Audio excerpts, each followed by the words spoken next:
ಯುವ ಶಕ್ತಿ ವಿಕಸಿತ ಭಾರತದ ಅಡಿಗಲ್ಲು. ಜೆನ್ಜಿ ಕಿಚ್ಚಿನ ಬಳಿಕ ಪ್ರಧಾನಿ ನರೇಂದ್ರ ಮೋದಿ ಕೊಟ್ಟಂತಹ ಸಂದೇಶ ಇದು. ಯುವಕರ ಸಾಮರ್ಥ್ಯವೇ ದೇಶದ ಭವಿಷ್ಯ ಅಂತ ಬಣ್ಣಿಸಿದ್ದಾರೆ. ಆದರೆ ಯುವಕರಿಗೆ ಮಾರ್ಗದರ್ಶನದ ಅವಶ್ಯಕತೆ ಇದೆ ಅಂತ ಹೇಳಿ ಯುವ ಅಸ್ತ್ರವನ್ನ ಪ್ರಯೋಗ ಮಾಡಿದ್ದಾರೆ. ಇವತ್ತು ಮೈಸೂರಿನಲ್ಲಿ ರಾಮಕೃಷ್ಣ ಆಶ್ರಮ ಹಮ್ಮಿಕೊಂಡಿದ್ದಂಥ ವಿವೇಕ ಸ್ಮಾರಕ ಉದ್ಘಾಟನೆ ಹತ್ತಾರು ಕುತೂಹಲಕ್ಕೆ ಸಾಕ್ಷಿಯಾಯಿತು.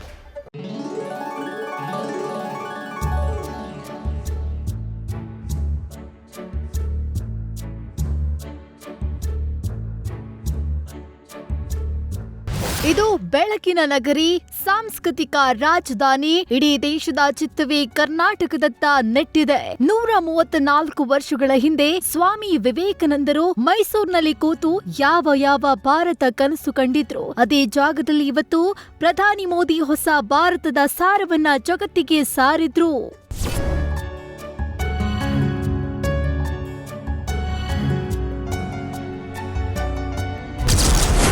ಯುವ ಜನಾಂಗದ ಶಿಕ್ಷಣವೇ ದೇಶದ ಅಭಿವೃದ್ಧಿಗೆ ನಾಂದಿ. ಜೆನ್ಜಿ ಕಿಚ್ಚಿನ ಬಳಿಕ ಯುವ ಶಕ್ತಿ ಅಸ್ತ್ರ ಬಿಟ್ಟ ಮೋದಿ. ಅವರು ವಿಶ್ವ ವಿಜೇತ ಶಾರದೆಯ ಪುತ್ರ, ಕಾವಿಗೊಂದು ಅರ್ಥ ಕೊಟ್ಟ ಅನಘ್ಯ ಸ್ವಾಮಿ ವಿವೇಕಾನಂದ. ಅವರನ್ನ ಜಗತ್ತಿಗೆ ಪರಿಚಯಿಸಿದ್ದೇ ಮೈಸೂರು ಸಂಸ್ಥಾನ ಅಂದ್ರೆ ತಪ್ಪಾಗ್ಲಿಕ್ಕಿಲ್ಲ. 134 ವರ್ಷಗಳ ಹಿಂದೆ ಆ ಐಕಾನಿಕ್ ಕೇಸರಿ ಮತ್ತು ಚಿನ್ನದ ಬಣ್ಣ, ರೇಷ್ಮೆ ಉಡುಪು, ತಲೆಗೊಂದು ಭವ್ಯವಾದ ಮುಂಡಾಸು ಚಿಕಾಗೋದ ವೇದಿಕೆ ಮೇಲೆ ಗರ್ಜಿಸುವಾಗ ಕಂಡಿತ್ತು ಮೈಸೂರಿನ ರಾಜ ಗಾಂಭೀರ್ಯ. ಅಂತಹ ಪವಿತ್ರವಾದ ಐತಿಹಾಸಿಕ ನಂಟಿನ ಮೈಸೂರಿನ ಮಣ್ಣಿನಲ್ಲಿ ಇವತ್ತು ವಿವೇಕ ಸ್ಮಾರಕ ಗೆದ್ದು ನಿಂತಿದೆ. ಪ್ರಧಾನಿ ಮೋದಿ ಈ ಸ್ಮಾರಕ ಲೋಕಾರ್ಪಣೆ ಮಾಡುವ ಮೂಲಕ ಭವ್ಯ ಇತಿಹಾಸಕ್ಕೆ ಮತ್ತೊಮ್ಮೆ ಜೀವ ನೀಡಿದ್ದಾರೆ. ಕಾಲಚಕ್ರ ತಿರುಗಿ ಇತಿಹಾಸದ ಪುನಃಸೃಷ್ಟಿ ಆಗಿದೆ. ಮೈಸೂರಿಗೆ ಬಂದಿಳಿದ ಪ್ರಧಾನಿ ಮೋದಿ ರಾಮಕೃಷ್ಣ ಆಶ್ರಮದಲ್ಲಿ ವಿವೇಕ ಸ್ಮಾರಕವನ್ನ ಉದ್ಘಾಟಿಸಿದ್ರು. ಬಳಿಕ ಆಶ್ರಮದಲ್ಲೇ ಕೆಲ ಹೊತ್ತು ಧ್ಯಾನ ಮಾಡಿದ್ರು. ನಂತರ ಕಾರ್ಯಕ್ರಮದಲ್ಲಿ ಮೋದಿಗೆ ವಿಶೇಷ ಉಡುಗೊರೆ ನೀಡಲಾಗಿದೆ. ಅಯೋಧ್ಯೆ ಬಾಲರಾಮನ ಮೂರ್ತಿ ಕೆತ್ತಿ ಇಡೀ ಜಗತ್ತನ್ನೇ ಮಂತ್ರ ಮುಗ್ಧಗೊಳಿಸಿದ ಮೈಸೂರಿನ ಹೆಮ್ಮೆಯ ಶಿಲ್ಪಿ ಅರುಣ್ ಯೋಗಿರಾಜ್ ಅವರ ಕೈಯಲ್ಲಿ ಅರಳಿದ ಕೃಷ್ಣ ಶಿಲೆಯಲ್ಲಿ ಕೆತ್ತಿರುವ ವಿವೇಕಾನಂದರ ವಿಗ್ರಹವನ್ನ ಉಡುಗೊರೆಯಾಗಿ ನೀಡಲಾಗಿದೆ.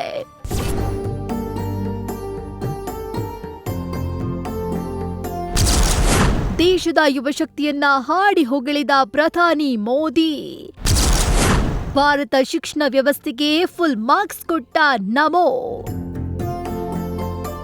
ಡೆಲ್ಲಿ ನೀಟ್ ಪ್ರೊಟೆಸ್ಟ್ ಬಳಿಕ ಪ್ರಧಾನಿ ಮೋದಿ ಮೊದಲ ಬಾರಿ ಸಾರ್ವಜನಿಕ ಸಭೆ ಉದ್ದೇಶಿಸಿ ಮಾತನಾಡಿದ್ರು. ಮೈಸೂರಿನಿಂದಲೇ ದೇಶಕ್ಕೆ ಸಂದೇಶ ನೀಡಿದ ಮೋದಿ ಇಂದಿನ ಯುವಕರಿಗೆ ಸರಿಯಾದ ಮಾರ್ಗದರ್ಶನ ಅವಶ್ಯಕತೆ ಇದೆ ಅಂತ ತಿಳುವಳಿಕೆ ಹೇಳಿದ್ದಾರೆ.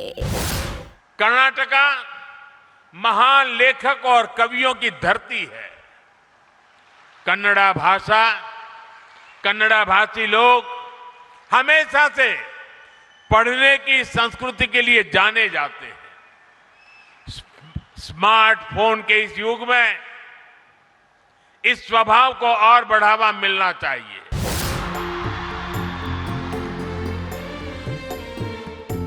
ಇನ್ನು ದೇಶದ ಅಭಿವೃದ್ಧಿಗೆ ಯುವ ಶಕ್ತಿ ಕಾಣಿಕೆ ಅಪಾರ ಅಂತ ಬಣ್ಣಿಸಿದ ನಮೋ ದೇಶದ ಶಿಕ್ಷಣ ವ್ಯವಸ್ಥೆಗೆ ಫುಲ್ ಮಾರ್ಕ್ಸ್ ನೀಡಿದ್ದಾರೆ.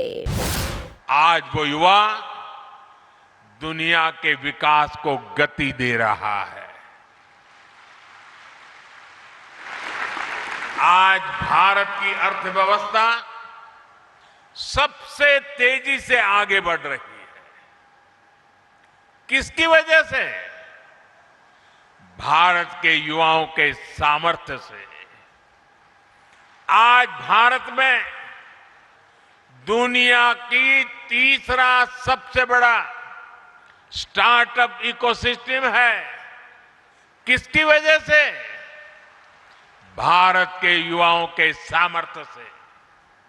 आज भारत दुनिया का दूसरा सबसे बड़ा मोबाइल फोन निर्माता बन चुका है. किसकी वजह से? भारत के युवाओं के सामर्थ्य से.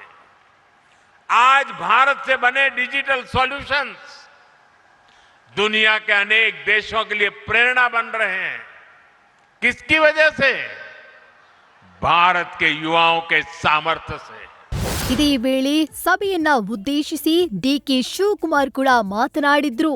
Sir, you see the weather, you see the culture. This is the strength of this great state. The entire state stands with you. We want to work together. We want to work with the federal state. I appeal to you. Let us all work together. This is great. This is the Sankalpa Bhumi.